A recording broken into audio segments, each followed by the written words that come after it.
Video के माध्यम से हम सभी जो है देखेंगे झारखंड अधिविद्य परिषद रांची के द्वारा 2024 में आयोजित 12वीं की परीक्षा के भूगोल विषय के कुछ प्रश्नों के सही आंसर की। जैसा कि आप सभी को पता है, इसमें 25 क्वेश्चन ऑब्जेक्टिव पूछे गए थे। काफ़ी विश्लेषण के बाद इस वीडियो को तैयार किया गया है और बिल्कुल सही आंसर इसमें दिया गया। ये वीडियो जो है जो 2025 में परीक्षा देंगे 12वीं की, उनके लिए भी लाभदायक है और विशेषकर बच्चों को इससे काफ़ी सुविधाएं होगी। और पिछले 2024 में जो परीक्षा दी है उन वो अपने आंसर से इसके माध्यम से चेक कर सकेंगे कि सही आंसर उनका क्या हुआ है। पहला प्रश्न था आप लोग सभी का, एंथ्रोपोजियोग्राफी किसने लिखी है? किताब है जिसको फ्रेडरिक रैडजेल ने लिखा था। ठीक है, एंथ्रोपोजियोग्राफी पुस्तक किसने लिखी? तो इसका सही आंसर हो जाएगा ऑप्शन बी, फ्रेडरिक रैडजेल। अगला प्रश्न है, प्रति 1000 व्यक्तियों पर एक वर्ष में मृतकों की संख्या को क्या कहा जाता है? जिसका सही आंसर हो जाएगा अशोधित मृत्यु दर। अगला प्रश्न है, विश्व के सघन जनसंख्या वाले क्षेत्रों में से किस प्रकार की कृषि की जाती है? या विश्व के सघन जनसंख्या वाले क्षेत्रों में किस प्रकार की कृषि की जाती है? तो याद रखिएगा, इसमें गहन निर्वाह कृषि की जाती है, इसको मिश्रित कृषि भी बोलते हैं। और विस्तृत कृषि जो है वह कम जनसंख्या वाले क्षेत्रों में की जाती है। अगला प्रश्न है, निम्नलिखित में कौन सा कोयला का सर्वोत्तम किस्म है? तो कोयला का सबसे अच्छा किस्म जो है वह एंथ्रासाइट होता है, जो कि कठोर होता है। इसमें कार्बन की मात्रा 90 से 95% होती है। ठीक है, जबकि सामान्य प्रकार की कोयला पूछेंगे तो बिटुमिनस हो जाएगा।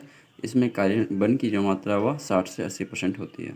ठीक है, अगला क्वेश्चन है, पम्पास घास के मैदान पाए जाते हैं, तो यह कहाँ पाया जाता है? सही आंसर हो जाएगा दक्षिण अमेरिका में, जिसका नाम है या तो फिर जिसके अर्जेंटीना में। ठीक है, दक्षिण अमेरिका के अर्जेंटीना में, तो इसका ऑप्शन सही हो जाएगा दक्षिण अमेरिका। अफ्रीका में सवाना और वेल्ड घास का मैदान पाया जाता है। उत्तरी अमेरिका में प्रेरी है और ऑस्ट्रेलिया में डाउन्स घास का मैदान पाया जाता है। अगला है, विनिर्माण की सबसे छोटी इकाई क्या है? तो इसका सही आंसर हो जाएगा कुटीर उद्योग। अगला क्वेश्चन है, वे क्रियाकलाप जिनमें तैयार वस्तुओं का उत्पादन व निर्माण नहीं होता है वो क्या कहलाता है? तो इसमें बी और सी यानी कि डी ऑप्शन हो जाएगा। तृतीय क्रियाकलाप जिसका संबंध सेवा क्षेत्र से है और चतुर्थ क्रियाकलाप जिसका संबंध शिक्षा, शोध और विकास से है। ठीक है, तो ऑप्शन डी सही होगा इसमें। अगला क्वेश्चन है, पर्यटन उदाहरण है, तो याद रखिएगा पर्यटन तृतीय क्रियाकलापों का उदाहरण होता है। ऑफलाइन क्लासेस में ये सब बताया गया था कि पर्यटन किस में आता है, तो वो तृतीय क्रियाकलाप में आता है। ठीक है, प्राथमिक में कृषि से जुड़े काम आते हैं यानी पर्यावरण से जुड़े हुए काम आते हैं, जबकि पर्यटन जो है वो तृतीय क्रियाकलाप का उदाहरण है। अगला है, राष्ट्रीय राजमार्ग 44 जोड़ता है, तो यह श्रीनगर से कन्याकुमारी को जोड़ता है। याद रखिएगा, ये श्रीनगर से कन्याकुमारी को जोड़ता है। अगला है, स्वेज नहर जोड़ता है। याद रखिएगा, स्वेज नहर भूमध्य सागर को भूमध्य सागर और लाल सागर को आपस में जोड़ता है। कौन? तो स्वेज नहर, ऑप्शन नंबर सी।